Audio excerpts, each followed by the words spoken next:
তো দেবের upcoming cinema খাদানে তাহলে বনি থাকছে না। Hello friends, welcome to my channel. তো এখন আমরা কথা বলবো বনির ব্যাপারে। তো অরিত্রর একটা ইন্টারভিউ দেখছিলাম বনিকে নিয়ে।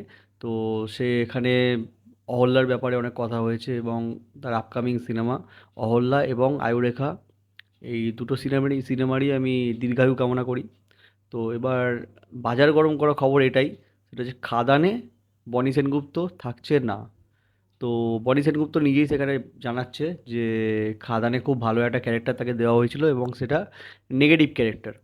তো ইমিডিয়েটলি সে তার কেরিয়ারের যে ফেজে আছে সেখানে দাঁড়িয়ে তার পক্ষে নেগেটিভ ক্যারেক্টার করা কোনোভাবে পসিবল নয়, কেননা তিনি লিডিং মোস্ট হিরো। তো যাই হোক না কেন, তো নেগেটিভ ক্যারেক্টার সে করতে এই মুহূর্তে চাইছে না।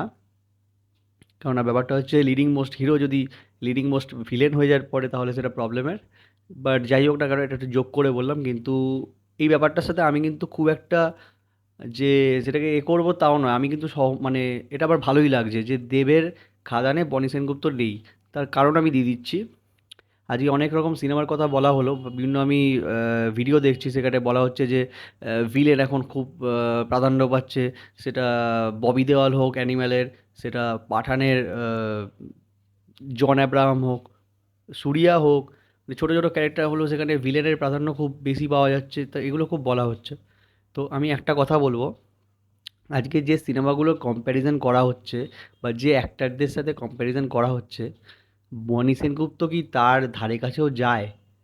আজকে দেবের খাদান, সেখানে দেব আছে, যিশু সেনগুপ্ত আছে।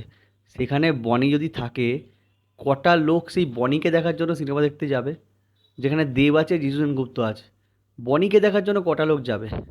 এটা তো আমি পরের কথা। আরেকটা কথা আছে, যেটা হচ্ছে ভিলেন বা অ্যান্টাগনিস্ট।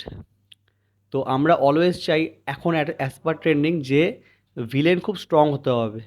ইভেন হিরোর থেকেও সেটা যেন স্ট্রং ক্যারেক্টার হয়, খুব পাওয়ারফুল হয়, সেটাই আমরা দেখতে পছন্দ করি আলটিমেটলি।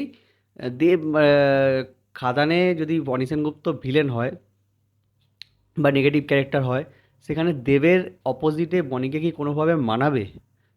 আজকে শাহরুখ খানের অপোজিটে জন আব্রাহামকে যেভাবে মানিয়েছে পাঠানে, কারণ আমরা দেখেছি যে সেখানে শাহরুখ খান কিন্তু মানে সহজেই সব কিছু জিতে যায়নি। ঠিক যেমনটা খুব খারাপই লেগেছে টাইগার 3-র ক্ষেত্রে। টাইগার 3 অতটা মানে সফল না হওয়ার পেছনে দায়ী কিন্তু এরকম কাস্টিং। আজকে ইমরান হাশমির সাথে সলমান খানের কিন্তু ফাইট কোনোভাবেই মানাচ্ছিলই না। সেই যতই পাওয়ারফুল ভিলেন হোক, যতই ভালো অ্যাক্টিং করুক না কেন, এখানে বনি সেনগুপ্ত এমন অ্যাক্টর নয় ইমরান হাশমির মতো যে ফাটিয়ে দেবে, সেরকম কিন্তু নয়। তার অভিনয় যতই ভালো হোক না কেন, দেবের অপোজিটে কখনো বনি সেনগুপ্তকে মানাবেই না। সেটা আমার পার্সোনাল মত। এবার অনেকের সেটা মত নাই মিলতে পারে। আমি তাদের মত ১০০ বারই শ্রদ্ধা করি, রেসপেক্ট করি। বাট এটা আমার পার্সোনালি মনে হয়েছে যে বনি যদি এই সিনেমায় না থাকে, তা বরং আরও বেটার হবে যদি ভালো কাস্টিং করা যায়।